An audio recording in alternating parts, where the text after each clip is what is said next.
Cuando tú me llames yo iré, donde Dejando tú me huella. guíes marcharé, llevaré tu nombre por doquier, hablaré de ti La Iglesia donde de Cristo esté. y Encuentro Háblame Nacional de Señor, Predicadores Colombia guíame mi te invitan Dios, a quiero ser testigo de tu amor.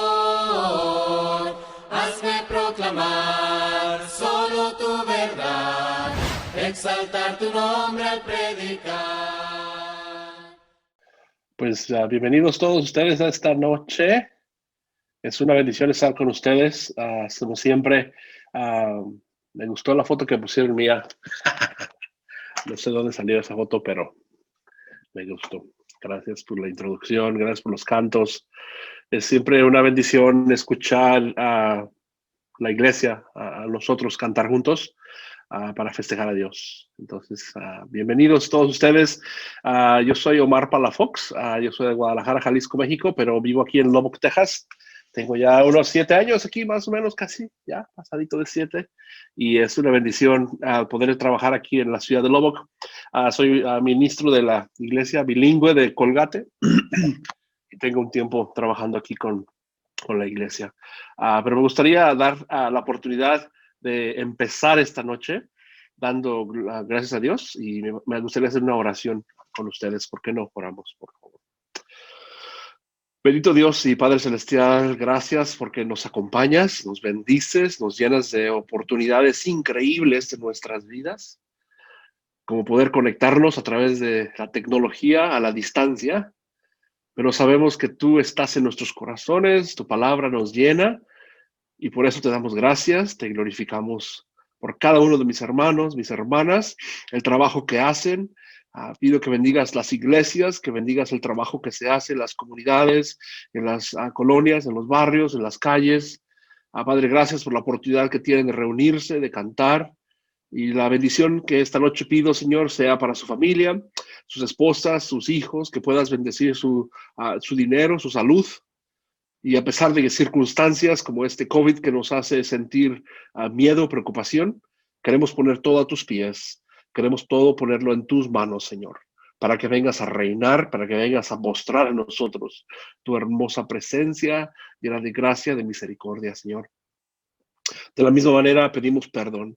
Si hemos pecado, si hemos hecho algo indebido, si hemos hecho lo que te lastima, Padre, queremos quitar todo eso, ponerlo a un lado.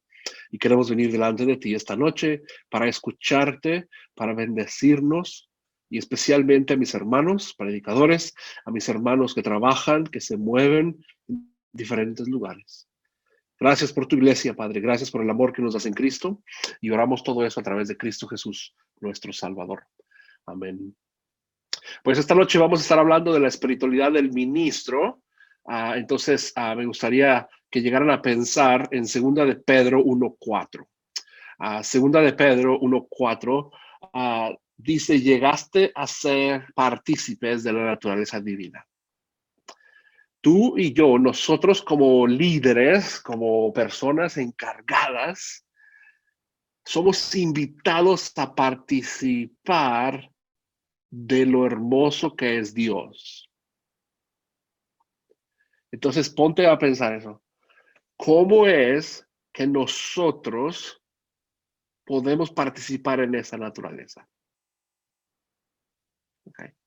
¿Cómo podemos participar en esa naturaleza? Como dije solamente rápidamente, esta es mi familia, mi esposa, mis hijos. Mi hijo tiene 14 años, mi hija tiene 17 años. Son estudiantes, muy buenos alumnos, muy buenos participantes en la iglesia. Mi hijo no se ha bautizado, mi hija ya está bautizada, pero tiene una gran caminada con Dios. Es una buena familia.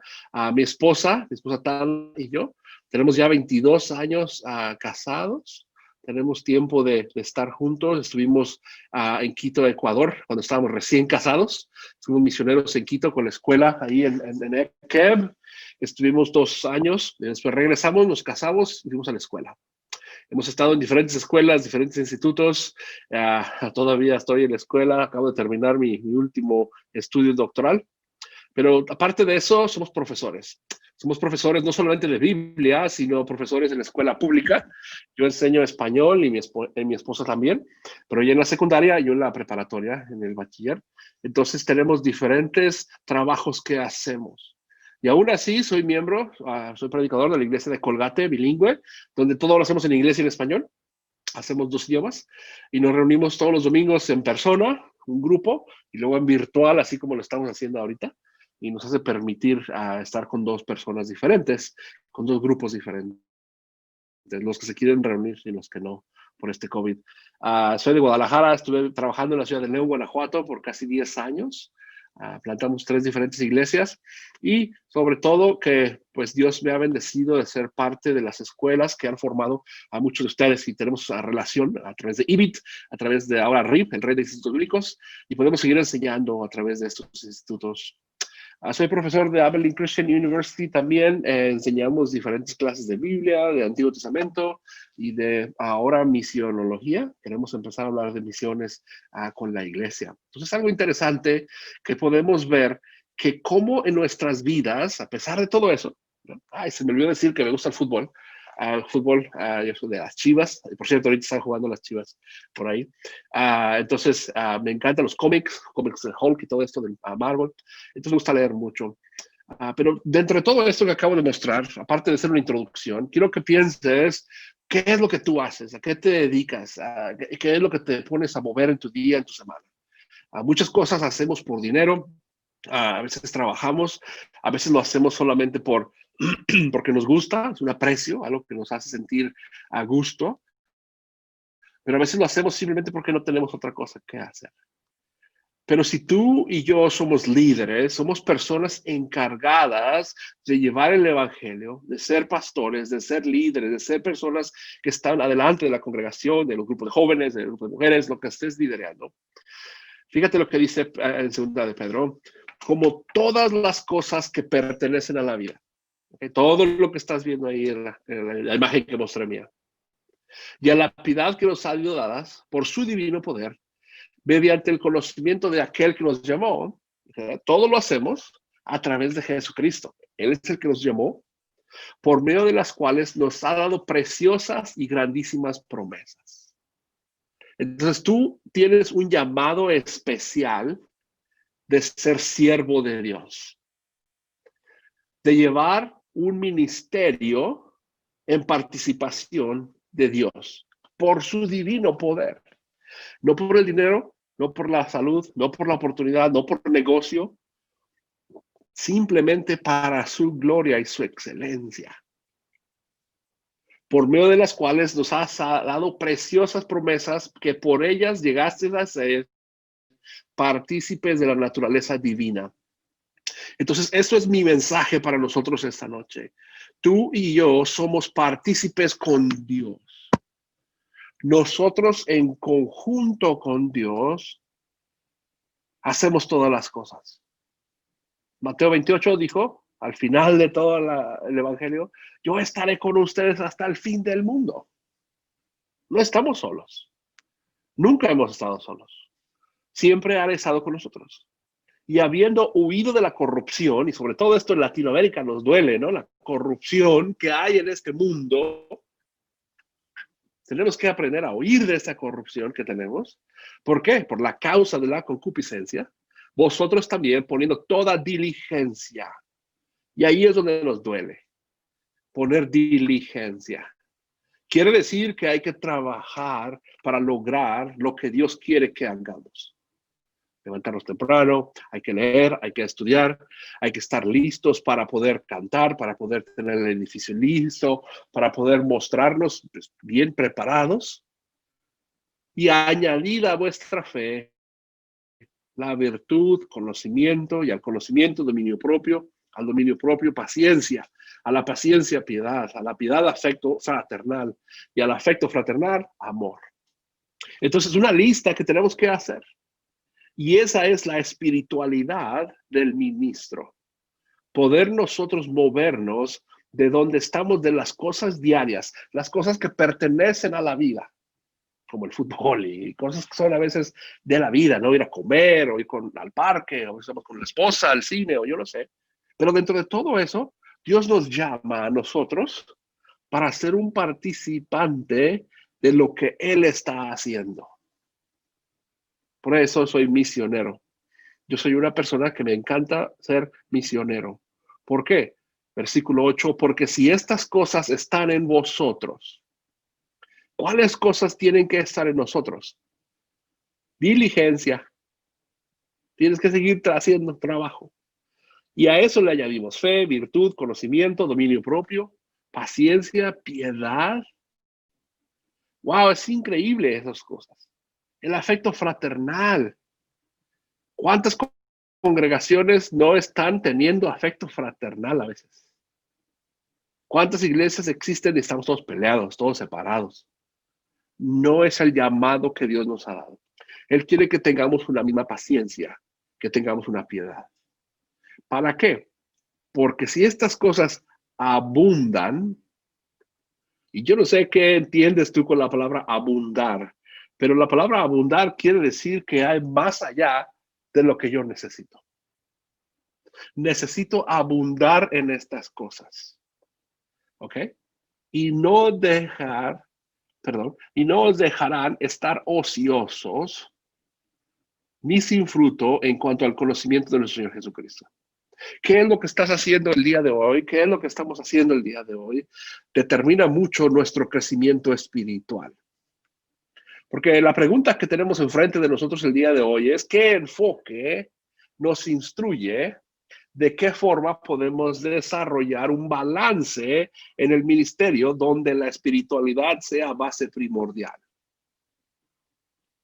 ¿Qué es lo que podemos hacer para lograr ese balance?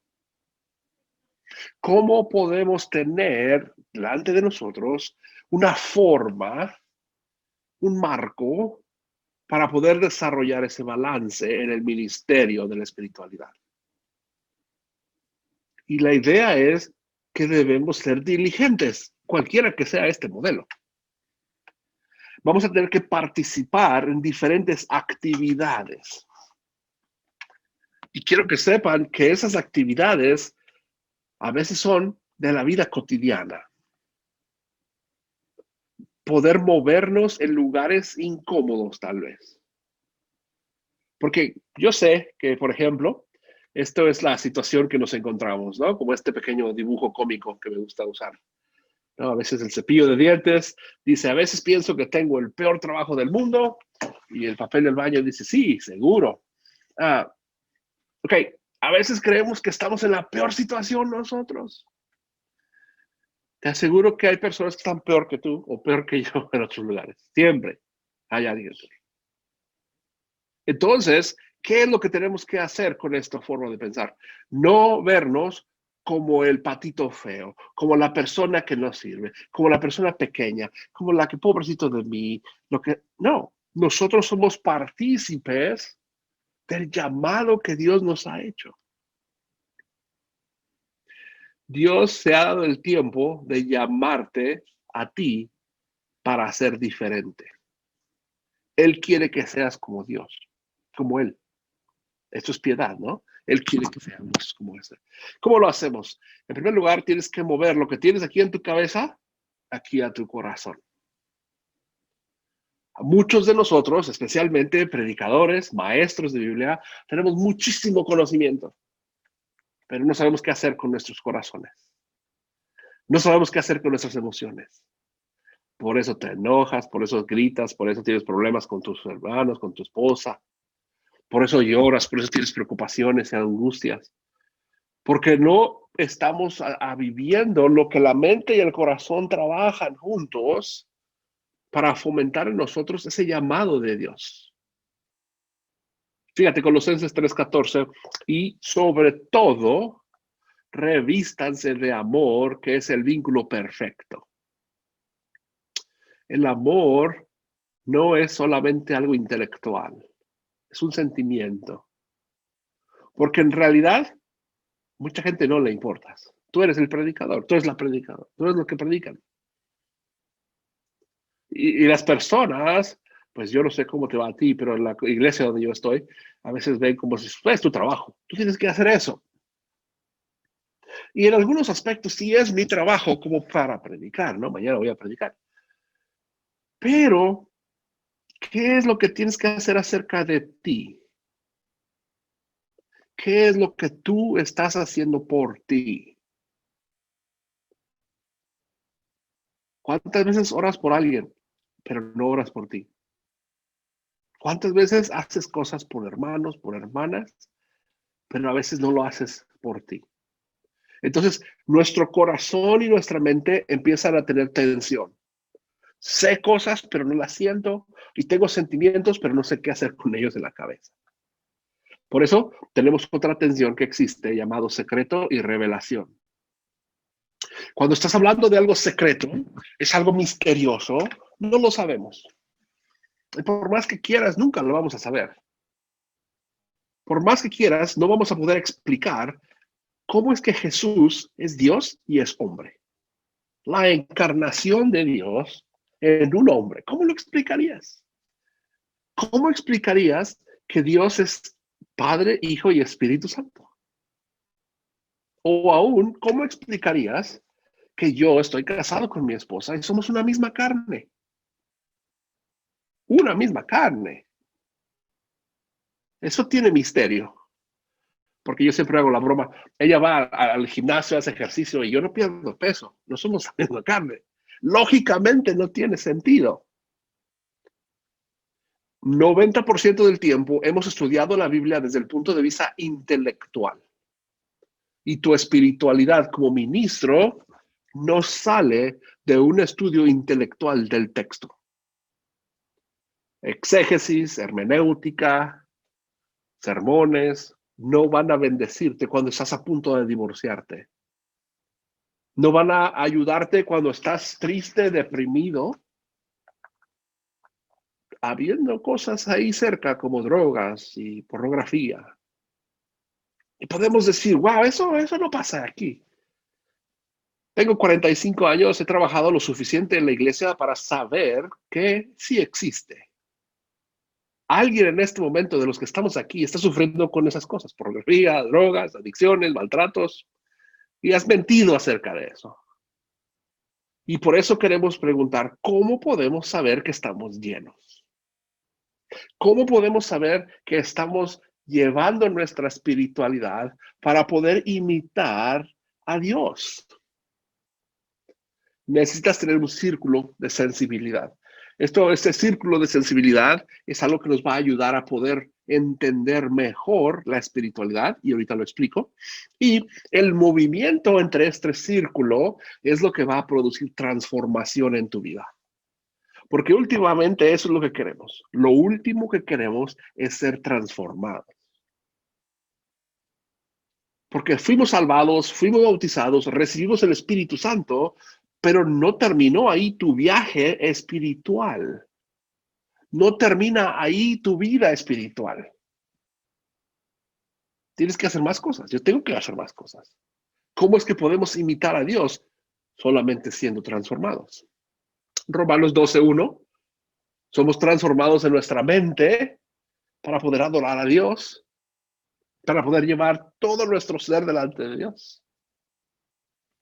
Porque ustedes saben, pues soy mexicano y me gusta comer tacos, ¿no? Y con una buena comida aquí en Estados Unidos llena de grasa. ¿Ok?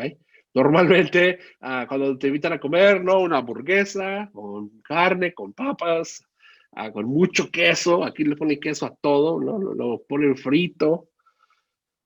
Pero en realidad eso no es saludable.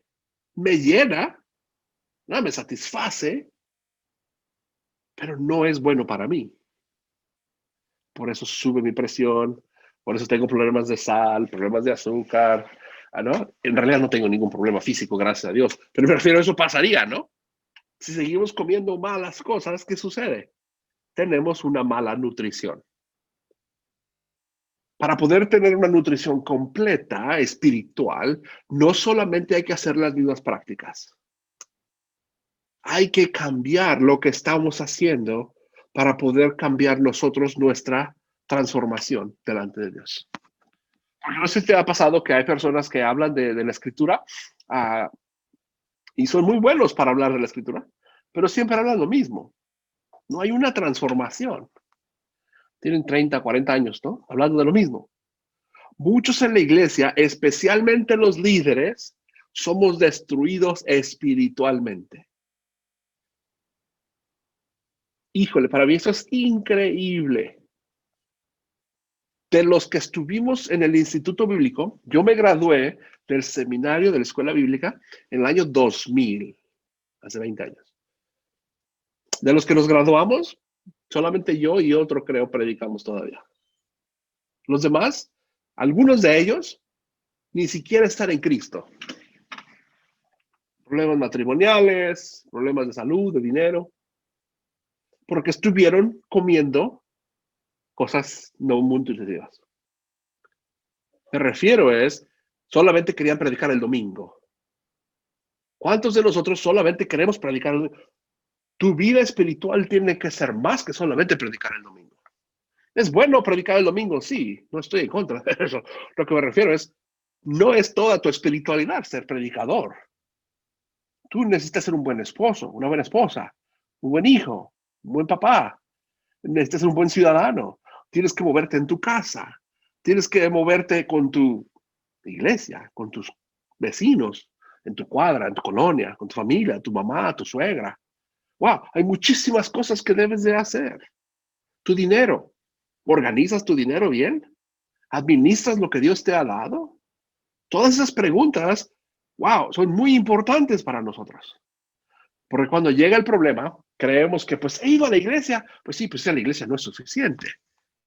Es como si yo voy al gimnasio, pues no me sirve de nada si no hago nada el resto de la semana para estar saludable. Muchos de nosotros eso es lo que hacemos. Predicamos los mismos sermones, damos las mismas clases, nos quedamos con las mismas enseñanzas, no transformamos nuestra mente, no movemos nuestra cabeza a nuestro corazón. Y sobre todo, estar a gusto en cosas incómodas. Por ejemplo, ¿cuántas veces has dicho no sé? ¿Cuántas veces alguien te ha dicho, oye hermano? Y tú contestas, pues no sé, nada, no sé. No nos gusta ser vulnerables.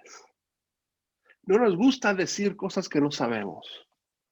Pero es parte de ser espirituales. Filipenses 2, nos vaciamos de todo lo que llevamos dentro y nos presentamos limpios, vacíos. Entonces, ¿cómo es que puedes ser una persona espiritualmente balanceada? Cambia tu vida espiritual. ¿Ok? Porque esto es lo que estamos hablando del círculo sensible. Y claro, yo doy un curso de formación espiritual en el grupo de Red de Institutos Bíblicos y este curso lo tenemos 8, 12 semanas y hacemos 3 horas de la semana y todo. Este cuadro lo podemos hablar mucho más tiempo. Pero lo que quiero que veas es esto, que tú y yo vivimos en tensión entre cabeza y corazón. Todo lo que conocemos de Dios y todo lo que sentimos de Dios están en contra y tenemos otras dos cosas en contra, que es lo que llamamos apofático y lo que llamamos catafático, el ministerio de Dios y la revelación de Dios. ¿Ok? Entonces, cuando el misterio de Dios está ahí, es difícil.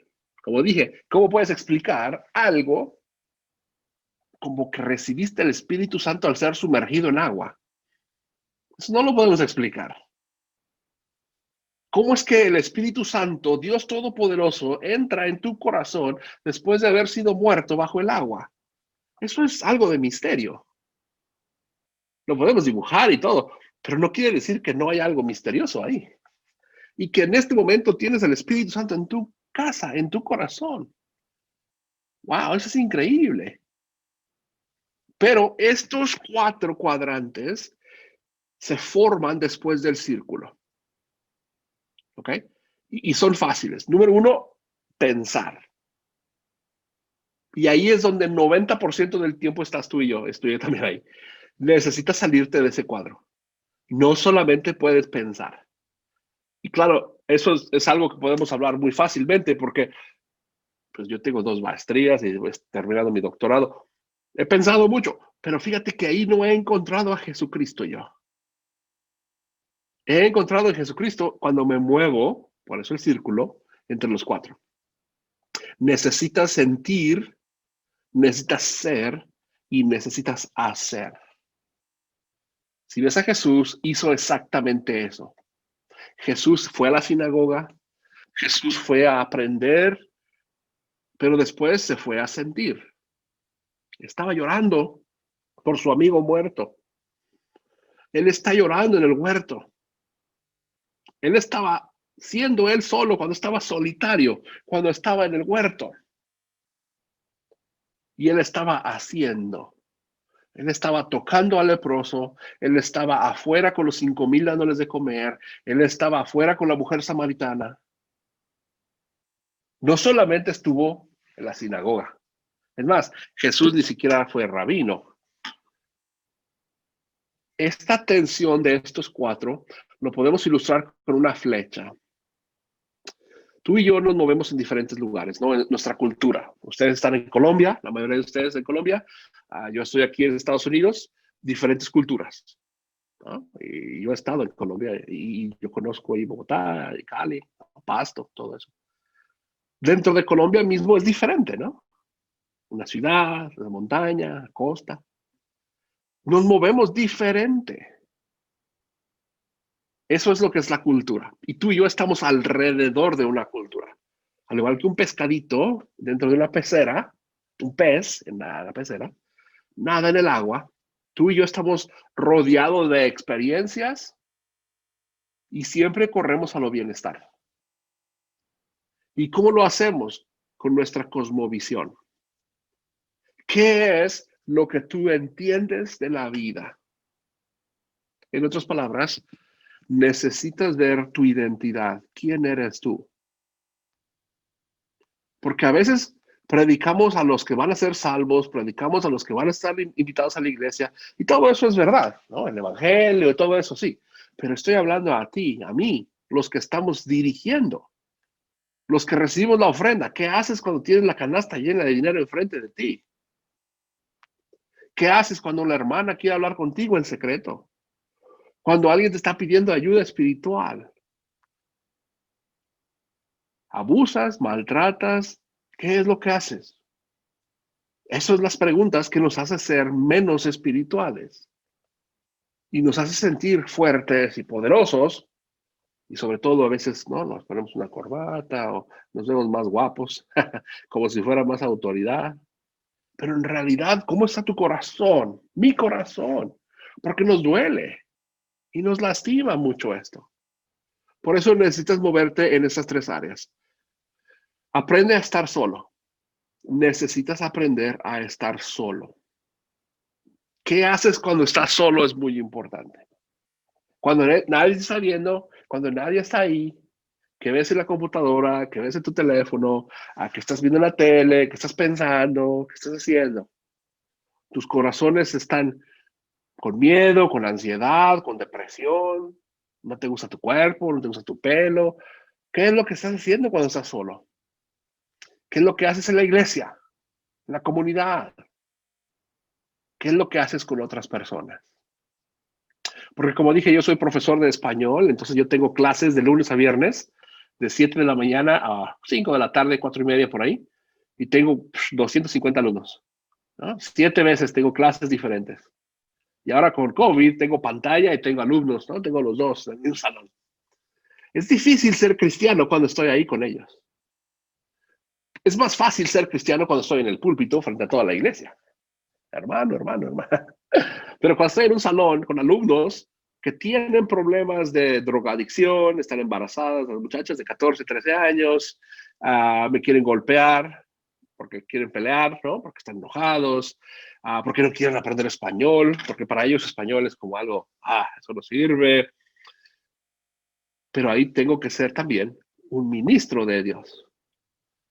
¿O qué pasa cuando estás con tus hijos, tu esposa? Poder conversar con ellos, extender a ellos una ayuda, un apapacho, un abrazo. Entonces, lo que podemos hacer es tal vez dar un ejemplo de cómo funciona esto. Y podemos dar este ejemplo como para poder entender qué es lo que Dios quiere que hagamos. Empezamos siempre con la cabeza, que es la Biblia. ¿Okay? Entonces, ¿cómo nos movemos en el círculo? Empezamos con la Biblia. Y vamos a leer Efesios 4, 1 al 2. Y podemos ver que el pasaje dice, yo, que estoy preso por causa del Señor, les ruego que vivan como es digno del llamamiento. Exactamente lo que dijo Pedro. Que vivas digno de lo que tú fuiste llamado a hacer. Y que sean humildes, mansos, tolerantes y pacientes unos con otros. ¿Okay? Entonces Pablo aquí nos está diciendo que tenemos que ser humildes, mansos, tolerantes y pacientes. 4 cosas. Pero a veces 4 cosas son mucho que hacer. Vamos a hacer una nada más. Toda esta semana vamos a ser humildes. Para mí, la persona humilde a veces es una persona pobre, alguien que no tiene dinero. Yo crecí pensando que una persona humilde es una persona que a veces está en la calle pidiendo dinero, o alguien que vive muy fácil, con poca ropa. No, eso no es la palabra humilde. La palabra humilde quiere decir que nosotros vivimos bajo la dirección de Dios, sabiendo que Él va a controlar todo alrededor nuestro. Tengo humildad. Yo no le voy a quitar a Él las riendas de lo que está haciendo. Yo no le voy a quitar a Él el control de lo que Él está decidiendo por mi vida. Entonces, podemos pasar más tiempo aquí. Podemos ver el griego, el hebreo, el chino, el español, lo que tú quieras. La palabra humilde, ¿qué quiere decir humilde? Y lo usamos la cabeza. ¿Qué quiere decir humilde? Algunos ejemplos. Pero a veces ahí terminamos. Nada más. Hermanos, estudiamos la palabra humilde, Dios te bendiga, y sé humilde. Y ya. Pero es como cuando yo voy al doctor y el doctor me dice, señor Palafox, el problema que usted tiene es que está gordo. Y yo digo, pues sí, gracias, ya lo sabía. Dios le bendiga, que le vaya bien, y no hicimos nada al respecto. Él se dio cuenta que yo tengo obesidad, yo lo acepté que necesito perder peso, pero salí de la oficina sin hacer nada. Muchos, eso es lo que hacemos. Leemos la escritura y dice, sé humilde, acepto, sí, necesito ser humilde, pero no hago nada al respecto. Si quieres ser llenado espiritualmente, necesitas hacer algo al respecto. No solamente con humildad, sino con mansedumbre, con tolerancia, con paciencia. Como dije, es muchas cosas. Es algo que hay que hacer con diligencia. Por eso, ¿qué es lo que hacemos? En primer lugar, salimos al sentir. ¿Okay? El círculo, nos movemos y estamos en la iglesia. Es más fácil ser humildes en la iglesia. Porque la hermana, porque el hermano, porque tenemos tiempo de conocernos. ¿No? Es más fácil demostrar humildad ahí con la congregación, con tu familia, con tu esposa, tus hijos. Podemos practicarlo. ¿Ok? Y después nos movemos al siguiente cuadrante del ser. El cuadrante de ser es donde tú solo piensas, meditas en tu corazón, ¿en realidad fui humilde o no? ¿Te arrepientes? ¿Tú y Dios nada más? ¿Tomas tiempo como Jesús estuvo en el huerto de Getsemaní? Tú solo, nadie más. Aprender a estar solo delante de Dios, como Adán y Eva, sin ropa, sin preocupación. Él ya sabe lo que hiciste, Él ya sabe lo que yo hice. Pero Él quiere que tú y yo lo hagamos individualmente. Y después de eso, moverse a hacer. Necesitas salir a el lugar incómodo. Necesitas ir a las prisiones, a las viudas, a los niños huérfanos. Necesitas salir a las escuelas primarias y secundarias. Porque es más difícil ser humilde ahí, ¿no? Es muy fácil aprender qué quiere decir humildad. Es muy fácil ir a la iglesia y tal vez estar solo, pero es más difícil estar con otras personas que no conocen a Dios y no aman a Dios. ¿Por qué? Porque ahí es donde nos duele. Cuando tomas el metro, cuando estás en el camión, en la guagua o no sé, lo que tú tengas. carro. ¿Cómo es que nosotros podemos vivir humildemente allá afuera? Con el policía corrupto, con el presidente que nos está robando, con la gente que nos está maltratando, con el taxista que me trató mal, con la señora en el mercado que me robó, con la persona en la tienda que no me dio mi cambio de dinero. Es difícil ser humilde ahí, ¿no? Pero pues ya fui a la iglesia. No es suficiente. Si tú quieres tener transformación espiritual, necesitas moverte en estos 4 lugares. Necesitas moverte en estas 4 áreas de tu vida. Porque cuando yo voy al doctor y me dice, señor Palafox, usted está comiendo muchas tortillas, arroz, frijoles, necesita comer un poquito más de cosas verdes, llamadas lechugas. Necesita comer un poquito más de cosas llamadas jitomates, esas así como frutas. Eso es lo que le hace falta comer, porque no está comiendo fibra. Pero yo le puedo decir al doctor, sí, pero si no lo hago, el que tiene problemas soy yo. Como líderes, necesitamos comer mejor espiritualmente. Fíjate lo que dice Romanos 12:1, no adopten las costumbres de este mundo, sino transfórmense por medio de la renovación de tu mente. Te reto a que cambies lo que estás pensando, lo que estás haciendo. Y eso es lo que queremos hacer. Si no, no vamos a ser transformados espiritualmente. Muchos de nosotros líderes somos como una manguera de agua. No sé si ustedes llaman manguera o no, pero es esa, no una persona que vende mangos, sino es un pedazo de plástico, ¿no? De hule, que lleva agua de un lugar a otro, ¿no? Una manguera. Tomamos información y se la pasamos a los hermanos. Leí en este libro esto y se lo doy al hermano. Leí este sermón y se lo doy a la persona. Solamente pasamos información. Tenemos que ser una cisterna. Necesitas ser un lugar donde tú recibas agua, recibas espiritualidad y tú te llenes. Tú seas transformado tú. Y de tu exceso, de lo que te sobra, de lo que te está sobresaliendo, ahí vas a poder dar a otras personas eso. Ahí vas a poder mostrar a otras personas esto. Hace 7 años, para terminar, puedo decir esto. Hace 7 años yo estuve en una depresión muy fuerte porque fui misionero por 10 años en México y tenía mucha escuela. Mucha escuela. Y cuando regresé aquí a Estados Unidos, no le importé a nadie. Nadie tenía un lugar para mí. Y la escuela pública, que no son cristianos, me recibió mejor que la iglesia. La iglesia cerró las puertas a mí. La iglesia decidió no seguir a mí. Y en mi opinión, yo no había hecho nada malo. No tuve pecado, bueno, tengo pecado, pero me refiero, nunca hice algo que causara un problema. Soy casado, tengo mis hijos, soy buena persona, soy ciudadano, lo que sea, soy buen trabajador. Lo que tuve que darme cuenta es que yo no estaba siendo mi propio ministro para mí mismo. Jesús dice, ama a tu prójimo como a ti mismo. Si no estás cuidando a ti mismo, no lo vas a poder hacer por otras personas. Y eso va para ustedes, hermanas, también. Necesitan amarse ustedes mismas. Tu identidad no es tu esposo, es Jesucristo en tu esposo. Tu identidad no es la iglesia, hermano, tu edificio. No, tu identidad no es cuántos miembros tienes, cuántos bautizos has hecho. Eso no es tu espiritualidad.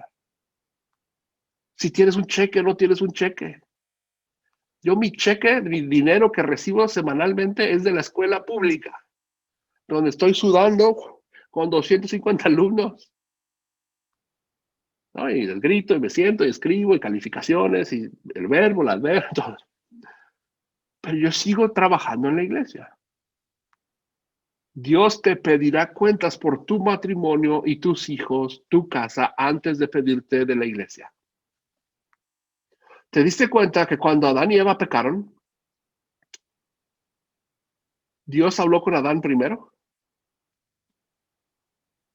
Varones, necesitas saber que Dios va a hablar contigo primero de tu familia antes que de otra cosa. Y lo más fácil es que vas a decir lo que dijo Adán. Pues soy mi esposa, es la mujer que tú me diste. Es que si ella no me ayuda, ella no me... Y las hermanas lo que van a hacer, lo que normalmente dicen, no, fue Satanás. Yo no fui, es que Satanás viene y causa problemas. Y si te das cuenta, el único que no dijo nada fue Satanás. O sea, él aceptó, está bien, pues yo fui. Él tiene mejor respuesta a Dios que nosotros. Pero no quitó que maldijo a Satanás, a la mujer y al hombre.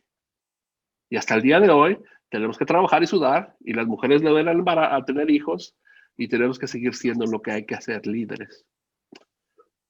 Para terminar, leo Colosenses 1, 9 al 10. Por eso nosotros, desde el día que supimos, no cesamos de orar por ustedes. Ok.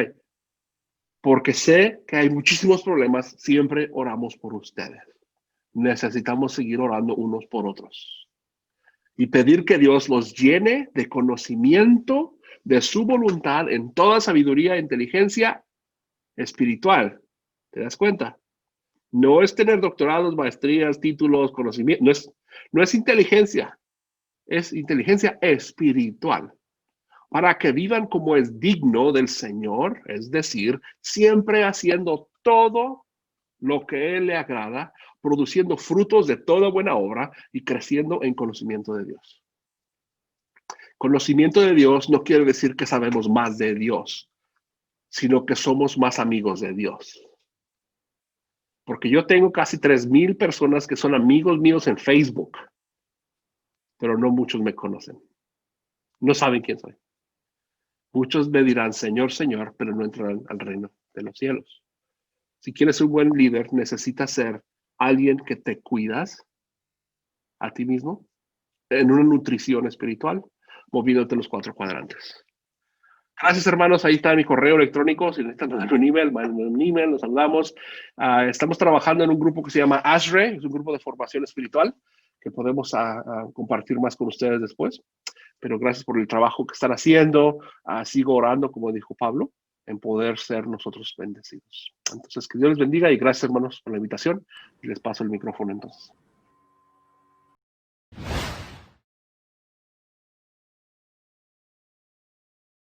Bueno, pues quiero empezar por dar las gracias a todos ustedes por esta oportunidad que me dan de estar aquí con ustedes en esta maravillosa reunión. Gracias por la invitación, gracias por considerarme pues apto, ¿verdad?, para estar aquí con ustedes. Gracias a Dios por eso.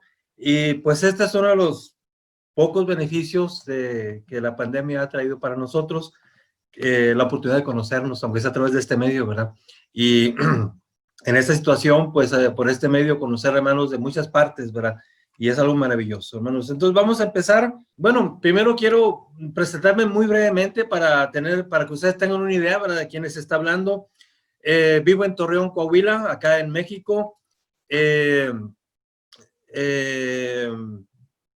Toda mi vida, hermanos, la he pasado en la iglesia.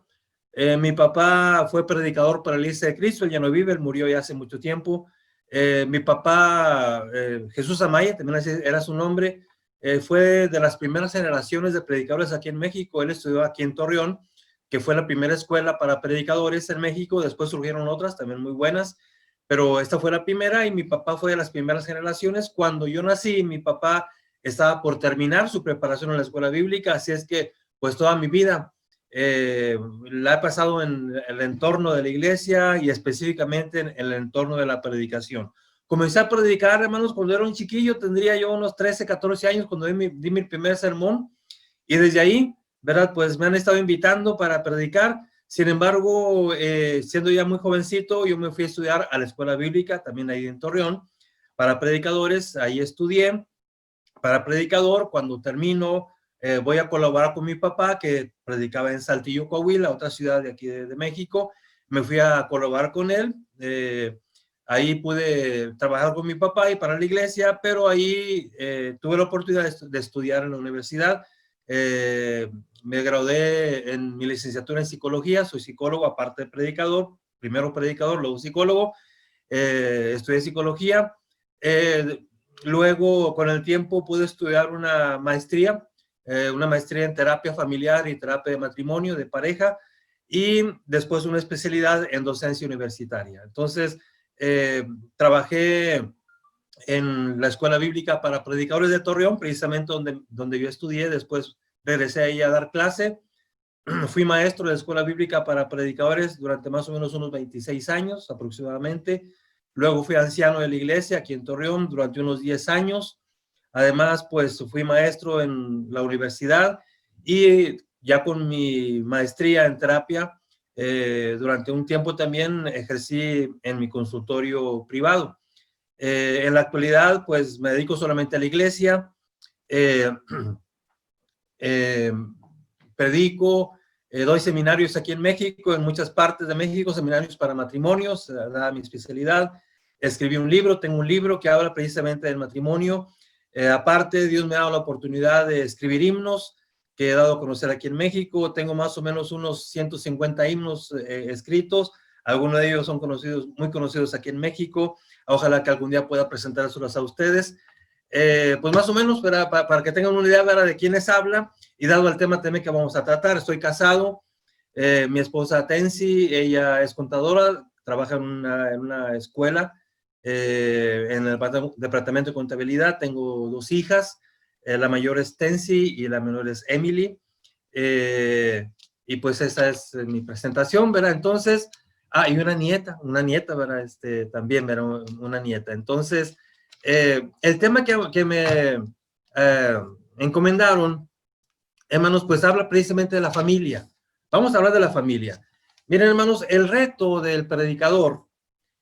Voy a hablarles, hermanos, de lo que yo he vivido aquí en México, de lo que he visto en toda mi vida en cuanto al ministerio, de los que trabajamos para la iglesia aquí en México, y eso es lo que les voy a comentar. Yo espero que esto sea también de utilidad para todos ustedes allá en su país. Y es palabra de Dios aparte. El reto, hermanos, del que predica es lograr una estabilidad en la vida. Encontrar el punto exacto para buscar un equilibrio. Eso es difícil. Eso a veces es una búsqueda que nos lleva pues toda la vida. Y esto se trata, hermanos, de encontrar un equilibrio en nuestra vida en muchas áreas de la vida misma. Y específicamente en el caso del predicador. Es una actividad, la del predicador, muy difícil, muy complicada. Nos dicen, y yo sé, que hay trabajos muy estresantes, créanlo, hay trabajos muy estresantes, pero a veces son trabajos muy bien pagados porque son estresantes. Por ejemplo, ser piloto aviador es un trabajo muy estresante. Imagínate el estrés cuando el avión va a despegar, el estrés cuando el avión va a bajar, aunque hoy todo es computarizado, aún así es un estrés tremendo. Por eso el piloto aviador constantemente tiene que estar en chequeo médico. No puede ser que alguien que traiga alteraciones en su cuerpo se someta a ese estrés con ese tipo de trabajo. Pero sin embargo, hermanos, el trabajo del predicador es mucho más estresante. No hay nada más estresante que trabajar con la conducta humana. Y el predicador tiene que buscar un equilibrio en varias áreas de su vida. El problema, hermanos, es que batallamos mucho. Ha sido nuestra formación. Hablo de lo que he vivido aquí en México, no sé, allá con ustedes. Por ejemplo, en el trabajo del predicador es muy difícil encontrar el equilibrio que el predicador le encuentre entre crecimiento y desarrollo. ¿Qué voy a hacer con la iglesia? ¿Que la iglesia crezca o que se desarrolle? Y eso ha provocado mucho conflicto interno para un predicador. Crecimiento habla de número. Desarrollo habla de habilidades. Por ejemplo, un niño crece y se desarrolla. ¿Cuándo se desarrolla un niño? Cuando aprende a leer, a escribir, aprende matemáticas, es bueno para la música, a eso es desarrollo. Crecimiento es, pues, medía unos 50, ahora mide unos 70. Su pantalón era talla 30, ahora son talla 34, está creciendo. Zapatos usaba de 5, ahora usa de 7, implica que está creciendo. Entonces, crecimiento es de números, desarrollo es de habilidades. El problema está que a veces el predicador no entiende, bueno, ¿cómo le hago? La iglesia la congregación debe crecer o desarrollarse. En México eso ha causado mucho conflicto en un predicador. ¿Qué voy a hacer con mi congregación? ¿Voy a hacer que crezca o que se desarrolle? y a veces no logramos un equilibrio, ¿verdad?, entre crecimiento y desarrollo. Por ejemplo, también se batalla mucho entre razón o la emoción. Yo no sé acá en México de dónde agarramos los predicadores la idea que todo es con la razón, nada con el corazón. El razonamiento contra sentimiento, y eso es un error, hermanos. Nunca se nos enseñó que, o se nos dijo, no sé dónde agarramos esa idea, que la razón es la correcta, la emoción no se equivoca. Mucho cuidado cuando hagas cosas con emoción, con sentimientos, porque eso es malo. Es más, hasta puede ser pecado. Entonces, los predicadores en México, todo es con la razón. Hasta en los sermones, la homilética es una homilética acartonada. ¿Cómo, cuándo, por qué, para qué? O sea, sermones totalmente mecanizados. Y nos han dicho que no, la emoción no es mala. Cuando prediques, no te emociones. Cuando diriges un himno, dirígelo con cara así, estereotipada. No te emociones porque es malo. Incluso, hermanos, a veces ha habido debates, ¿verdad?, por un bautismo. Dicen algunos, oye, ¿te fijaste? Ese nuevo hermano que se bautizó por emoción, y eso no se vale, es que tiene que ser con la razón. Bueno, nunca nos han explicado que es un equilibrio entre razón y emoción, y que sí es cierto, a veces la emoción nos gana y podemos tomar decisiones equivocadas, pero también la razón. Las guerras más absurdas, los errores más garrafales se han cometido solo por la razón, porque no queremos dar paso a la emoción. Entonces, buscar el equilibrio entre la razón y la emoción. Estamos aferrados, ¿verdad?, a querer arreglarlo todo por la razón y jamás por la emoción. Nunca nos han dicho que hay una inteligencia, que es la inteligencia emocional, y que la inteligencia emocional es aquella que nos ayuda para que los problemas se resuelven también a través de no nada más de la razón, sino de la emoción. ¿Qué te dice tu emoción ante este problema? No nada más qué piensas, qué sientes. Y la combinación ante un problema de lo que pienso más lo que siento puede llevarnos a una respuesta más correcta, más sensata, más prudente, no nada más la emoción, como tampoco nada más la razón. El cerebro está dividido en dos hemisferios, y lo que se nos ha dicho es que un hemisferio, el hemisferio derecho, es emocional, el hemisferio izquierdo es racional. Cuando queremos trabajar solamente con la razón, sermones, clases, trato a la congregación solamente con la razón, estamos hablándole nada más al hemisferio izquierdo. Si yo quiero eliminar la emoción porque esa es mala, entonces pues me tendré que eliminar la mitad de mi cerebro, y eso pues no es posible. Entonces, el equilibrio en la vida, hermanos, es muy importante, y a veces es muy difícil, hermanos, en el caso de la predicación. Se nos complica mucho la existencia. Entonces, hermanos, vamos a entrar al tema. ¿Cuál es el tema? Equilibrio. ¿Y cuál es el equilibrio? Entre iglesia y familia. Ahí hay otro problema. ¿Cómo logro el equilibrio entre mi trabajo para la iglesia y lo que le tengo que dar a mi familia? Y créanlo, hermanos, en México eso a muchos predicadores nos ha dañado muchísimo. Y créanlo, el tema en esta ocasión voy a enfocar a la familia, porque fue lo que se me pidió. No voy a hablar de la iglesia, voy a hablar de la familia, porque es un tema que casi no tocamos. ¿Cuál es la realidad? Que porque no logramos ese equilibrio, hermanos, entre iglesia y familia, predicadores o líderes de la iglesia, ¿saben qué pasa? A la mera hora, ni servimos plenamente a la iglesia y dañamos a la familia. Y a la mera hora perdemos por todos lados. En México, hermanos, es común familias de predicadores totalmente dañadas. La familia del predicador, exitoso predicador, muy famoso, muy conocido, muchos sermones, sí, pero la familia está dañada, lastimada, herida, con sus hijos perdidos. Es lamentable. Hace tiempo mi esposo y yo platicábamos con una persona que es bautista, y me sorprendió saber que también entre ellos es lo mismo. Entre los bautistas tienen un dicho que dice, hijo de pastor, el peor. Dije, caray, entonces eso no pasa nomás en la iglesia. En la iglesia también, hermanos, a veces, otra vez, vuelvo a repetir, ¿qué pasó con mi familia? Trabajé tanto para la iglesia que mi familia quedó dañada, lastimada, herida. Es común, hermanos. Recuérdense, mi vida entera la he pasado en la iglesia, y créanlo, yo soy hijo de predicador. Mi papá predicó en la década de los 50, ahí empezó a predicar en 1950. Yo nací en el 58. Conocí a muchos hijos de predicadores de mi generación. ¿Y sabe de ellos cuántos están predicando? De mi generación, hijos de predicadores, ninguno. Después trabajé en la escuela bíblica muchos años.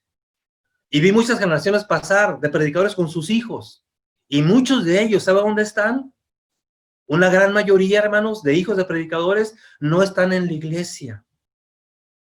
Los dañados más suavecitos están en la iglesia, pero están inconformes, no les gusta nada.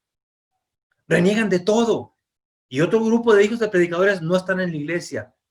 No quieren la iglesia. No me hables de la iglesia. Salieron lastimados y se fueron. Y otros, los más dañados, y hay muchos, son drogadictos, alcohólicos, homosexuales. Y dice uno, ¿cómo es posible? Bueno, es que es difícil lograr ese equilibrio. Todo predicador acá en México, hermanos, casi es un común denominador, tiene un hijo incómodo. Está el predicador, un elocuente, sí, pero junto a él un hijo incómodo, un flojo que no quiere trabajar, quiere vivir a costa de la iglesia por todo, no sabe trabajar, a veces, otra vez, como les digo, alcohólico, drogadicto, y si bien nos va, pues de periodo flojo, ¿verdad? Nomás, de periodo flojo. Vemos al predicador exitoso, pero junto a él, una esposa triste. El predicador dando sermones maravillosos y a un lado la esposa con una cara triste que no puede con ella. Nos acercamos a la esposa y le preguntamos, hermana, ¿qué le pasa? Pues está triste. O sea, algo está pasando con la familia.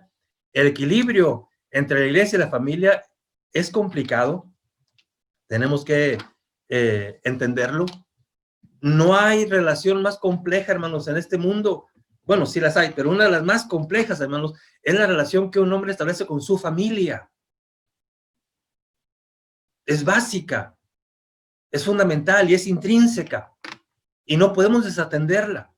A la relación que existe entre esposo y esposa es una relación simbiótica. Y vea la trascendencia. ¿Cómo la podemos hacer a un lado? No se puede. La relación entre esposo y esposa es una relación simbiótica. Simbiótica significa dos vidas en una. Entonces es imposible soslayar este aspecto, hermanos. Tomando en cuenta la relación con la familia. Hermanos, el equilibrio entre iglesia y familia. ¿Cómo le voy a hacer yo, predicador, para tener un equilibrio? ¿Qué tanto tiempo es para la iglesia y qué tanto tiempo es para mi familia? No hay de otra. ¿Qué tanto dinero de lo que gano es para la iglesia y qué tanto es para mi familia? ¿Qué tanto amor del que yo tengo en mi corazón es para la iglesia y qué tanto es para mi familia? ¿Qué tanta preocupación que absorbe mi tiempo es para la iglesia y qué tanta preocupación es para mi familia? ¿Qué tantas cosas tengo que perdonar yo a la iglesia y qué tantas cosas también debo perdonarle a mi familia, a mi esposa, a mis hijos? A veces somos buenos para perdonar a la iglesia. Un hermano te ofende, pues lo tengo que perdonar. Alguien te queda mal y tengo que perdonar, pero no puedo perdonar a mi esposa. No puedo perdonar a mis hijos. Entonces, ahí hay un desequilibrio, hermanos. Nada ganamos con ignorar este problema, este reto. Nada ganamos con evadirlo. Tenemos un reto los que predicamos, los que trabajamos para la iglesia. El equilibrio entre ¿qué tanta es mi entrega a la iglesia y qué tanta entregas a mi familia? ¿Qué tanto tiempo, qué tanto dinero, qué tanto amor, qué tanta preocupación, qué tanto cariño le invierto a la iglesia y qué tanto va a ser también para mi familia? Nada ganamos con tratar de evadir esta disyuntiva que tenemos dentro de nuestra vida. Fue el camino que elegimos. Miren, dice la palabra de Dios, dice el apóstol Pablo. ¿Quién más que el apóstol Pablo? Allá en su primera carta a los Corintios, capítulo 7, vean lo que dice. Primera carta a los Corintios, capítulo 7, dice así el apóstol Pablo, verso 3 en adelante, dice,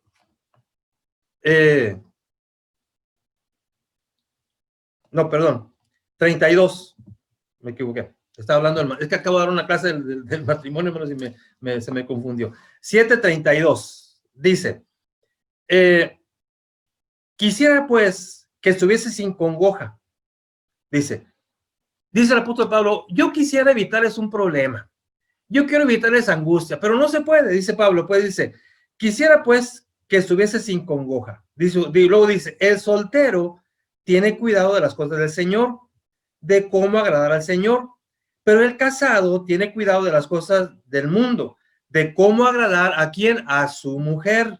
Dice, y asimismo, hay asimismo diferencia entre la casada y la doncella.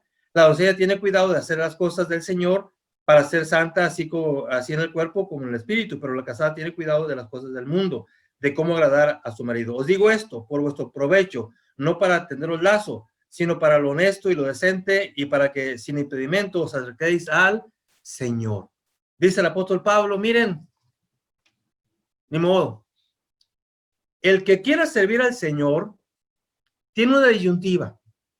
Mira, el casado se compromete con Cristo y su único objetivo es Cristo. Pero el soltero quiere servir a Cristo y no tiene problema, está soltero y sirve a Cristo.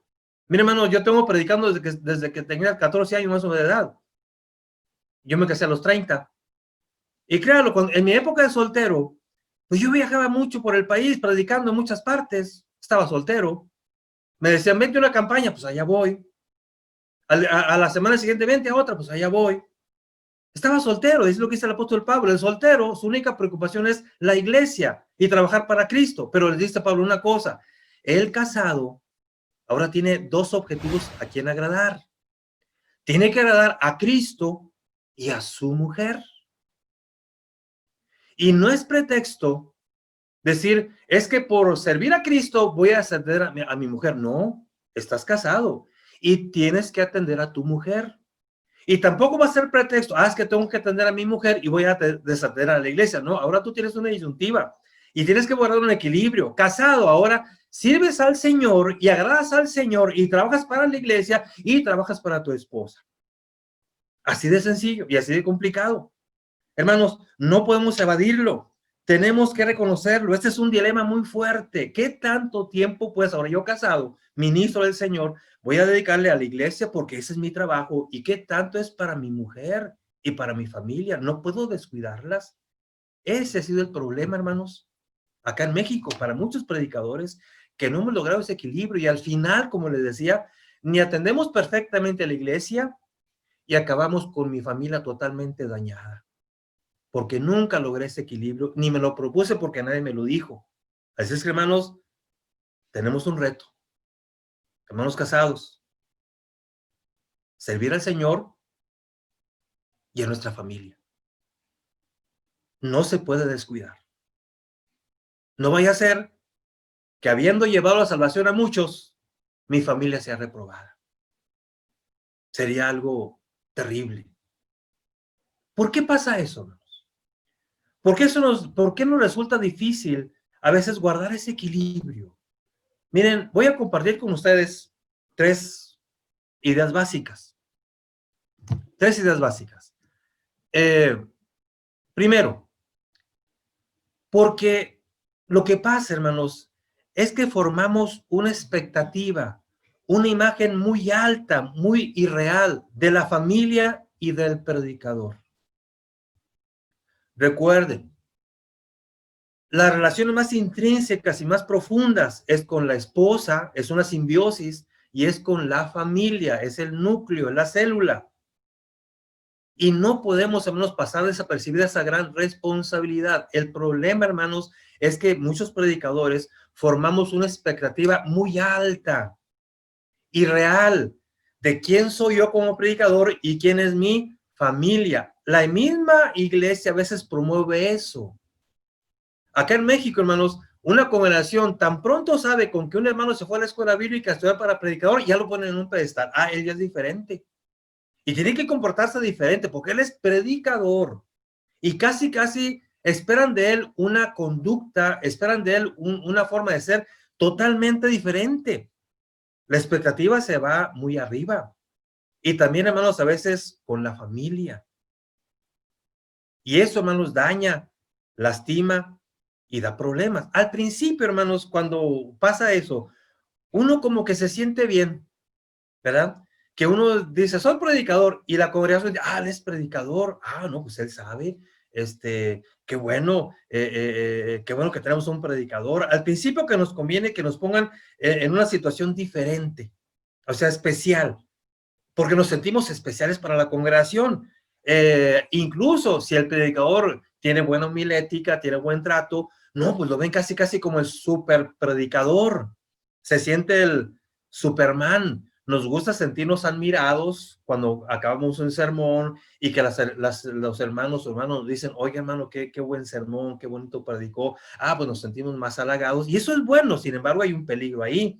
El peligro está en que vamos generando una expectativa demasiado alta, y también de la familia. Mira, está mi familia. Y entonces la congregación dice, bueno, esa es una super familia, es el super predicador Jesús Amaya, famoso, prestigiado, mira, guapo, simpático, agradable, no, pues eso es el super predicador. Y a su lado, mi super cristiana mujer. Entonces, como ella es la esposa del predicador, también debe dar buenas clases. Debe ser buena para dar clase a las mujeres, debe estar al frente, y la hija, entonces la hija debe dar clase a los niños, y el hijo clase a los jóvenes. Entonces queda atrapada la familia, como la superfamilia. Vuelvo a repetir, al principio como que eso nos cae bien, ser el centro de atención. Qué bueno, pero después, hermanos, es una losa que empieza a pesar, que comienza a pesar mucho, porque nos creen la familia perfecta. La iglesia eso cree de nosotros. Ve a Jesús Amaya, ve a mi esposa y dicen, son la pareja ideal. Y no se imaginan que no somos la pareja ideal. Ven a mis hijas, mi esposa se llama Tensi, mi hija mayor es Tensi, mi hija menor Emily, y dicen, no, pues son las super hijas. O sea, el hermano Maya jamás ha de batallar con sus hijas son perfectas.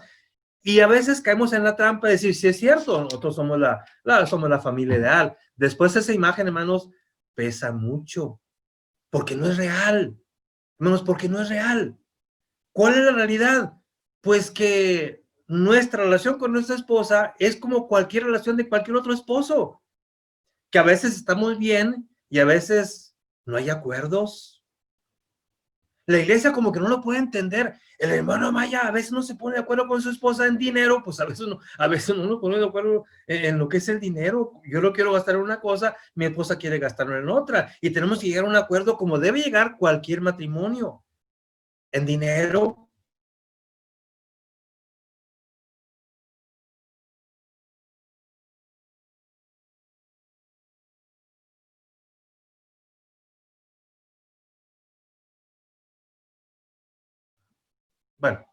Bueno, no sé si hubo una pequeña interrupción, pero entonces les decía, la iglesia nos sube a un pedestal y piensa que somos totalmente diferentes. Y no se imagina que como matrimonio somos un matrimonio humanamente hablando normal. Y que a veces yo, predicador, pues no me pongo de acuerdo con mi esposa de cómo gastar el dinero. Que yo quiero comprar una cosa y ella quiere comprar otra. Del horario, del domingo. ¿Cómo es un domingo, hermanos, en la familia de un predicador? La iglesia piensa que el domingo nos paramos todos alegres, contentos, mis hijos se levantan casi como angelitos, y muchos no se imaginan que el domingo es un día de mucho estrés en la casa de un predicador. El predicador se levanta estresado. ¿Cómo va a estar la reunión? ¿Van a ir los hermanos? El hermano problemático irá a ir, se va a portar bien. El recién convertido va a ir, la hermana que están desanimando ya no va a ir. O sea, se levanta uno con estrés. A veces el domingo es tan estresante que cuando salimos de la casa rumbo a la iglesia vamos estresados. La iglesia no se lo imagina. Ellos piensan que el hermano predicador con su esposa y su familia, el carro viene casi flotando en el aire así de tanta espiritualidad, porque nos perciben diferentes. Vuelvo a repetir, a veces eso a uno como que le conviene, pero después hermanos es un problema, porque eso no es cierto. Hermanos, ¿se imaginan que la relación con nuestros hijos es angelical y perfecta? No se imaginan, hermano, que usted tiene una hija que no quiere estudiar y cómo batalla con ella, ¿verdad? No se imaginan que usted tiene un hijo flojito que no se quiere levantar los domingos y que batalla para que vayan los días de reunión entre semana, no se lo imaginan. Ellos nomás ven que llegamos juntos y dicen, ah, mira qué bonita familia. Y no se imaginan que somos una familia humanamente normal. Nos suben a un pedestal y nosotros nos subimos ahí también. Y qué triste es eso, porque eso no es cierto. Tenemos que entender nosotros primero, para que después lo entienda la iglesia, que somos espirituales, somos hermanos en Cristo, pero humanamente hablando somos iguales. Y tengo los problemas que cualquier otra persona puede tener. Dice el apóstol Pablo en su carta a los Corintios, que hemos sido tentados, que no hemos sido tentados con una tentación que no sea humana. Es decir, lo que me pasa a mí, predicador, le pasa a cualquier ser humano. Y lo que le pasa a cualquier ser humano me pasa a mí. ¿Y qué le pasa a un ser humano? A veces no está de acuerdo con su esposa, a veces discute con algún hijo y nos pasa a nosotros también. Nada ganamos con ocultarlo. Pesa mucho ponernos la máscara y poner la máscara a nuestros hijos de que somos la familia perfecta. ¿Se acuerdan, hermanos, de Elías? Cuando hablamos de Elías, ¿qué decimos? El campeón de los profetas, ¿se acuerdan? El prototipo de los profetas, el campeón de todos los profetas. Sí, hermanos, ese era Elías, el campeón de los profetas, el que venció a 450 sacerdotes de Baal. El campeón. Pero, hermanos, ¿cómo sufría Elías cuando descubre su aspecto puramente humano? Después de que él se llevó la victoria, ser el campeón de los profetas, una mujer le manda una amenaza y él se siente solo y sale corriendo, ¿se acuerdan?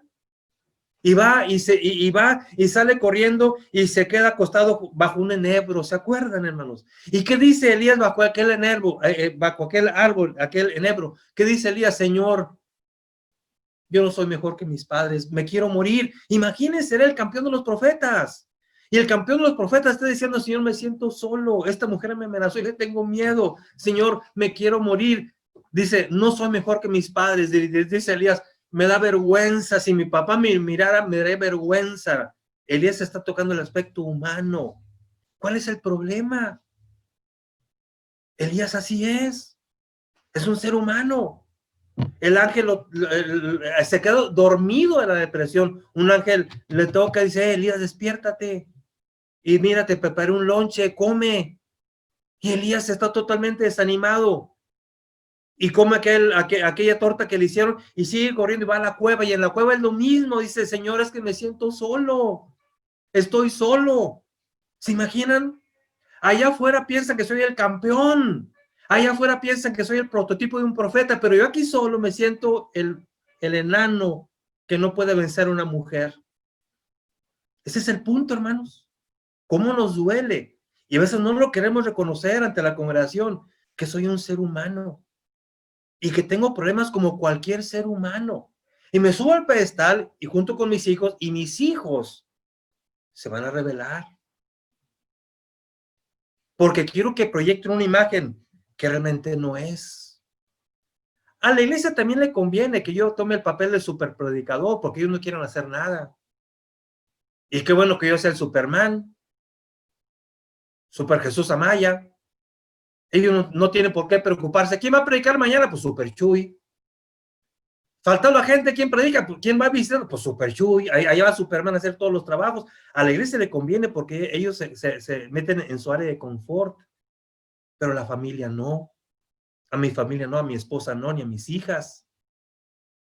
A la iglesia le conviene. Si mañana, más créanlo, si mañana les digo, hermanos, voy a volar, hasta me lo van a creer. Pero hermanos, mi familia va a sufrir. Tarde o temprano tenemos que reconocerlo. La iglesia tiene que entenderlo. Somos seres humanos. La iglesia piensa que es fácil esto. Sin embargo, es muy difícil. Hermanos, cuando nuestros hijos son niños moldeables, es fácil llevarlos a la iglesia. Es fácil que vayan a la clase de niños. Batallamos pero poco. Pero cuando entran a la adolescencia, esa máscara les pesa mucho del niño perfecto, del hijo ideal. Empiezan a rebelarse. Y si no hacemos algo, van a sufrir mucho. y acabarán totalmente dañados. La iglesia va a seguir, pero mis hijos acabarán dañados, ya lo dije. Algunos en la iglesia, pero renegando de todo. Otros fuera de la iglesia y otros enojados con la iglesia. No quieren que ni se les nombre la iglesia. No quieren saber nada de ella y acaban en el mundo alcohólicos, drogadictos, totalmente perdidos. Hermanos, cuando son niños es fácil llevarlos, pero cuando son adolescentes tenemos que quitar la máscara. Entender que somos una familia normal, espiritual, que necesita del Señor como cualquier otra familia y que estamos expuestos a los mismos problemas humanamente hablando que cualquier familia. Me acuerdo, hermanos, de Jacob, el patriarca, cuando sus hijos eran niños, estaba con Labán. Hermanos, qué fácil era para Jacob. Tuvo una familia numerosa, sus 12 hijos. Y con qué emoción Jacob soñaría, mis hijos son pequeños. Y se los llevaba al campo para trabajar con él, como tú, predicador, llevas a tu hijo a las visitas, ¿verdad? Mi hijo, vamos a las visitas, ya va el muchachito a las visitas. Y la iglesia, mira, qué bonito muchachito, va a las visitas. Pues sí, pero va a fuerza. Espérate cuando sea joven. Piensa en Jacob. Se llevaba a sus hijos al campo. Él era pastor. Ya lleva las ovejas de su tío Labán. Ya lleva, y los hijos con él. Y me imagino a Jacob soñando, mira qué hermoso, mis hijos me siguen. Qué bonitos hijos tengo. Y con qué alegría llegaría a su casa una noche a decirle a sus esposas, perdón, así decimos aquí en México, ¿verdad? Mujer, fíjate, no hombre, fíjate lo que le pasó, mis hijos están aprendiendo mi labor. Mira, mis hijos, uno de ellos ya aprendió a arrear las ovejas, ya aprendió a meterlas al corral, otro ya aprendió a defenderlas de un lobo. Y con qué ilusión Jacob soñaba, cuando mis hijos sean grandes, me van a ayudar y van a ser buenos pastores. La promesa que tengo de Abraham, a mí, a mis hijos, maravilloso. Jacob nunca imaginó que su familia era una familia normal y que hay que poner los pies en la tierra. Nunca imaginó que de jóvenes sus hijos le darían problemas espantosos, hermanos. Nunca lo imaginó y lo vivió. ¿Saben qué? Cuando sus hijos crecen, Dina sale a pasear y la violan y regresa violada. Todos sus hermanos se enojan, Simón y Leví. ¿Por qué le hicieron eso a mi hermana? Y van y hace una matazón tremenda, se convierten en asesinos, Simón y Leví. Jacob dice, ¿qué me está pasando? Si mi familia es una familia hermosa, espiritual, ¿por qué está pasando esto? Si soy patriarca, hijo de Abraham, descendiente de él, heredero de la promesa, ¿por qué me está pasando eso? Mi hija violada, 2 hijos asesinos, se van a Betel, allá Rubén, el hijo mayor, abusa, tiene relaciones con la concubina, imagínense humillando a su papá y Judá se va. ¿Qué familia tan terrible? ¿Por qué pasó eso, hermanos? Porque puede pasar. Tú no te imaginas, hermano, hoy si tus hijos son pequeños, hoy tú no te imaginas lo que mañana vas a tener problemas con tus hijos. Ojalá que no. Y lo más importante es esto, que entendamos, bajémonos del pedestal. Que la congregación entienda que soy un ser humano, soy predicador espiritual, pero soy un ser humano, sujeto a las mismas tentaciones y pruebas que cualquier ser humano. No me va a venir a mí una prueba que no sea humanamente hablando común. Y voy a estar expuesto a las mismas dificultades que cualquiera de nosotros. ¿Qué nos cuesta, hermanos, decirle a la congregación, oren por mí? Necesito de ustedes. ¿Cuántos predicadores acá en México, hermanos, no sabemos pedir eso? Yo oro por ustedes y qué necesitan, pero nunca decimos, oren por mí, yo lo necesito. ¿Saben qué? Tengo un problema. Oren por mí. Y nos aferramos, hermanos, a ponernos una máscara de que somos los mejores. ¿Qué sentiría Jacob? ¿Qué diría? ¿Por qué me pasa esto? ¿Por qué a mi hija? ¿Por qué mis hijos en asesinos? ¿Por qué Judá se va de mi casa? ¿Por qué Rubén me ofende acostándose con una de las concubinas? ¿Con quién hablaría Jacob? ¿A quién le pediría oración? ¿Saben cuál es el problema en la predicación, hermanos, en el ministerio? Que muchos predicadores hemos hecho del ministerio una labor solitaria. Cuando el predicador tiene problemas, ¿a quién se los cuenta? ¿A quién le dice? ¿A quién le dice? El hermano común tiene un problema y va con el predicador. Y dice, hermano predicador, tengo un problema, mire, con mi esposa, me pasa esto, tengo un problema con mi hijo. Y el predicador escucha. Pero cuando el predicador es el problema, ¿a con quién va?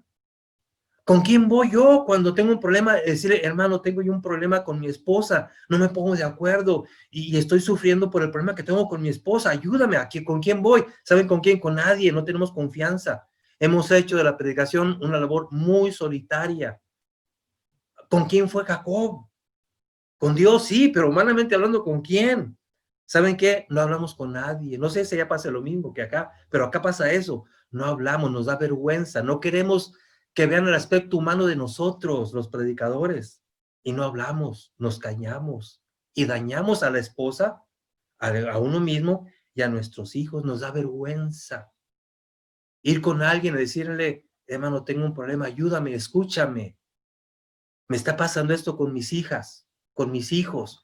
No sé cómo hacerle. Mira, traen ese problema, me dicen esto. Dime qué hago, ayúdame, aconséjame. ¿Cuál es? Dime qué puedo hacer con la Biblia, dímelo. Y nos hagamos en un mar solitarios. Pocas veces tenemos esa experiencia, hermanos. En una ocasión, yo me enfermé y del corazón, de la presión. Y fui con un ginecólogo, porque el ginecólogo era de mucha confianza. Entonces fuimos con mi esposa y yo, me acompañó, fuimos con un ginecólogo, ya entramos con el ginecólogo. Entonces ya el ginecólogo entramos y se empieza a dirigir a mi esposa y dice, bueno, ¿qué le pasa? Y le digo, no, soy yo el paciente. Y dice, ¿cómo si yo soy ginecólogo? Pues es que le tengo confianza, señor, y por eso vine con usted. Pues, ¿qué tiene? Ya le expliqué. Y me dice, bueno, mira, te voy a atender, te puedo atender. Ella me atendió, pero al poco tiempo se me complicó mucho y me dijo, ¿sabes qué? Mira, voy a ser honesto contigo, yo soy ginecólogo, tu problema es de la presión, del corazón, y yo no quiero hacerte daño. Tienes que irte con un cardiólogo, urge que te vayas con un cardiólogo. Y recomiéndeme uno, ya me recomendó uno. Y fuimos con él. Hermanos, para mí fue una experiencia única. Yo, como predicador, nunca había vivido esto. Tenía mucho trabajo, era cuando daba clase en la universidad, daba clase en la escuela bíblica, creo que ya era anciano en la iglesia, tenía mi consultorio, entonces todo el día andaba ocupadísimo. Entonces ya mi esposa me hizo me reservó una consulta con el cardiólogo en la noche, y ya vamos allá, digo, ve conmigo, yo no quiero ir solo, va conmigo. Ya llegamos, ya estaba la cita, nada más esperar a que llegara mi turno. Ya me dice la secretaria, ¿sabe qué puede pasar? Y ahí vamos, le digo, ven conmigo, yo no quiero ir solo. Y llego ahí había un pasillo, ahí estaba la puerta, toco la puerta, y hermano, ¿sabe qué pasó? Algo que nunca se me olvida. Toqué la puerta y me dicen desde adentro me dice, pásale, mi Jesús. Yo me quedé, ¿cómo? Me llamó por mi nombre. Y me dijo, pasa, mi Jesús. O sea, créanlo, que me llamara por mi nombre para mí fue algo maravilloso. Y dije, ¿cómo se dio cuenta? Después me di cuenta, pues es que la secretaria me pasó todos mis datos, mi nombre, porque todo eso. Entonces ya entro, y cuando entro, se acerca y me saluda, me dice, a ver, pásale, Jesús, pásale. Y me acuerdo que él tiene por costumbre, al menos conmigo, yo creo con todos los pacientes, que aunque tiene su consultorio, me recibió y puso una silla frente a frente. Y me dice, a ver, dime, ¿qué tienes? ¿Qué te pasa, Jesús? Dice, mira, ya revisé tus exámenes de sangre, todo, no tienes nada. ¿Por qué tu corazón anda así? A ver, Jesús, dime, ¿qué tienes? ¿Estás preocupado? ¿Tienes problemas? Dime, ¿qué te pasa? Hermanos, eso a mí nadie me lo pregunta. Un predicador, ¿quién nos pregunta eso? Entonces, ¿saben qué? A mí me sentí, no sé, fue una sensación que nunca había vivido, que alguien me pregunte, a ver, Jesús, dime, ¿qué tienes? Platícame, ¿tienes un problema? A ver, ¿en qué te puedo ayudar? Hermanos, pues casi me pongo a llorar ahí con él, hermanos. Es que esas experiencias uno casi no las vive. Hemos hecho de la predicación una labor muy, hermanos, muy solitaria. Tenemos que bajarnos del pedestal y tenemos que aprender a pedir ayuda. No a cualquiera, porque cualquiera no va a poder ayudarnos. Esto también es cierto, hermanos. No cualquiera podrá ayudarnos. Ese es el problema. Pero pedir ayuda sería algo maravilloso. ¿Podremos hacerlo? Y decirle a mi familia, somos una familia normal. A veces no me pongo de acuerdo con mi esposa. ¿Cuál es el problema? Batallo con mis hijos, igual que tú batallas.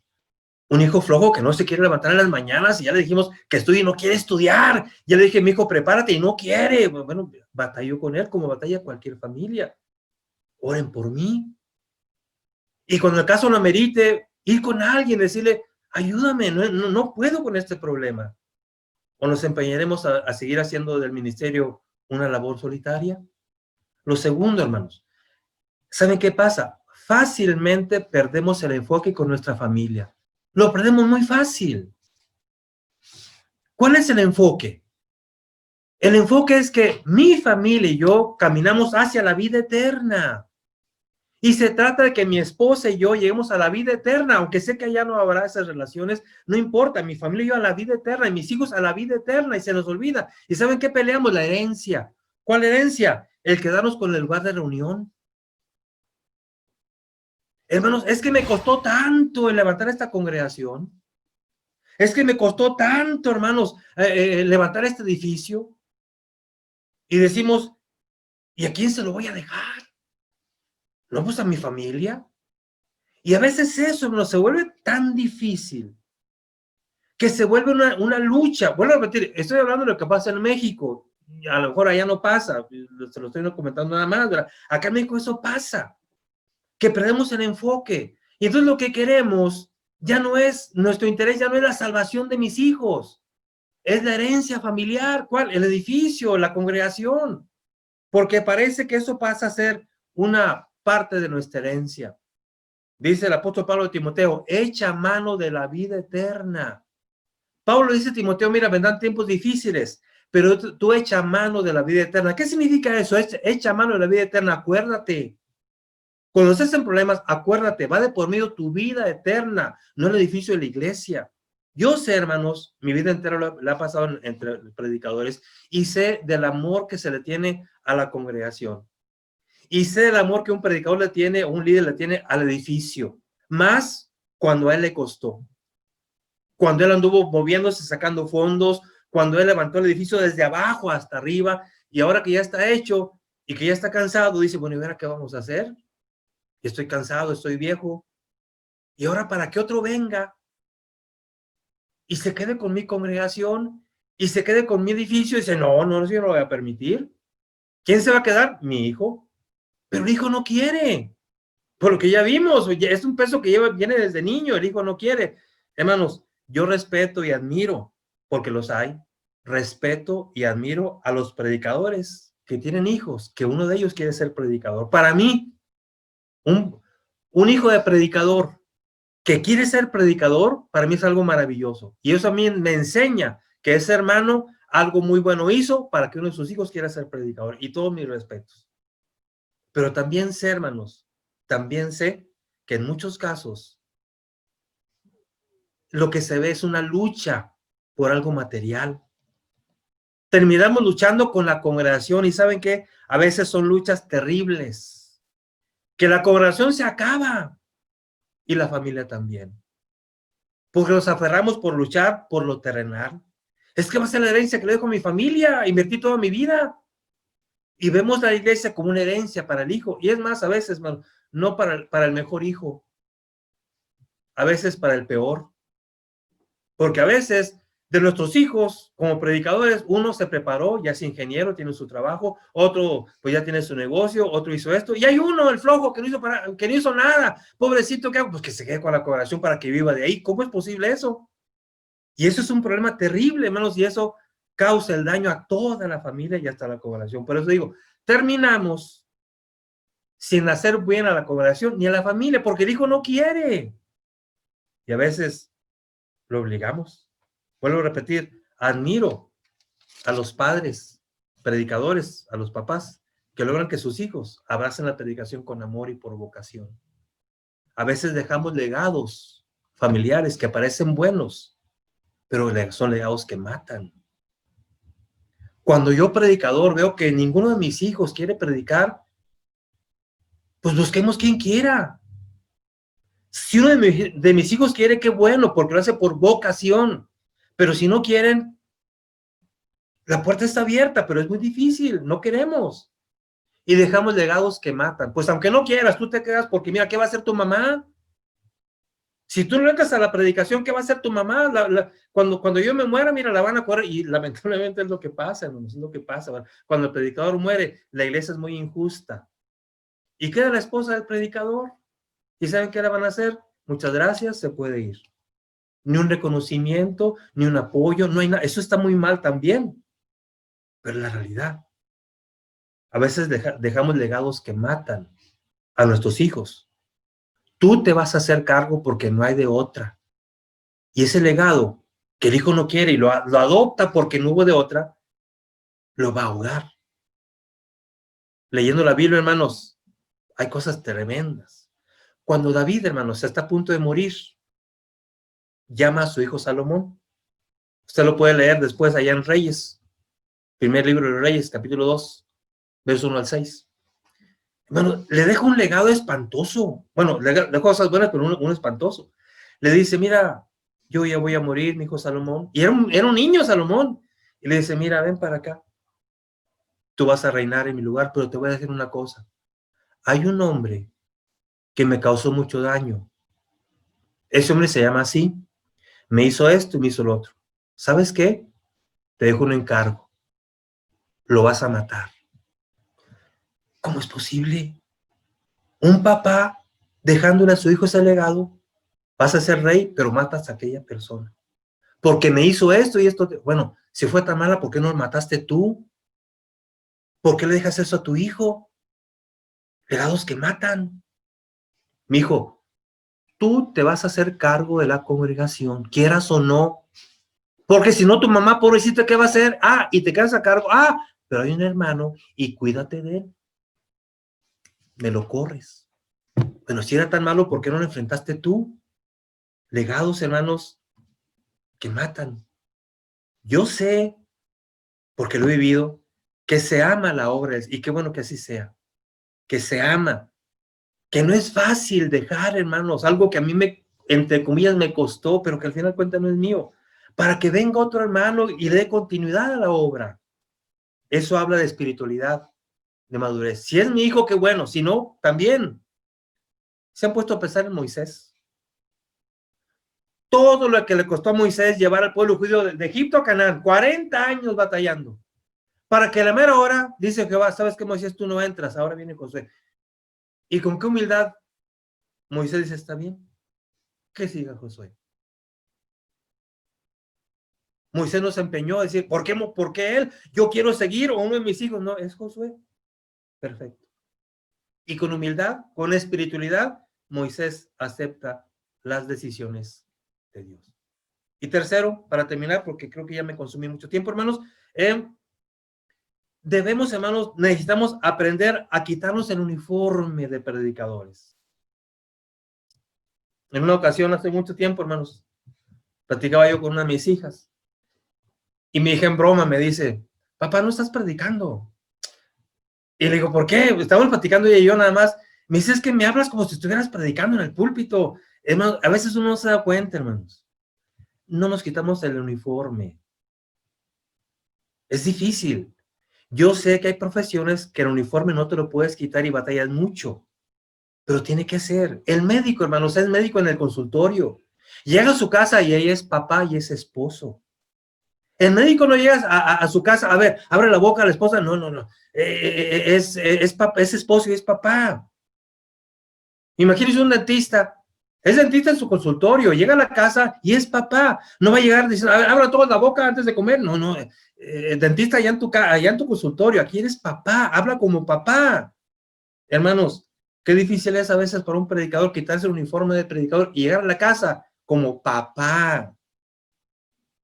¿Cuántos hijos dicen, quiero ver a mi papá, no al predicador?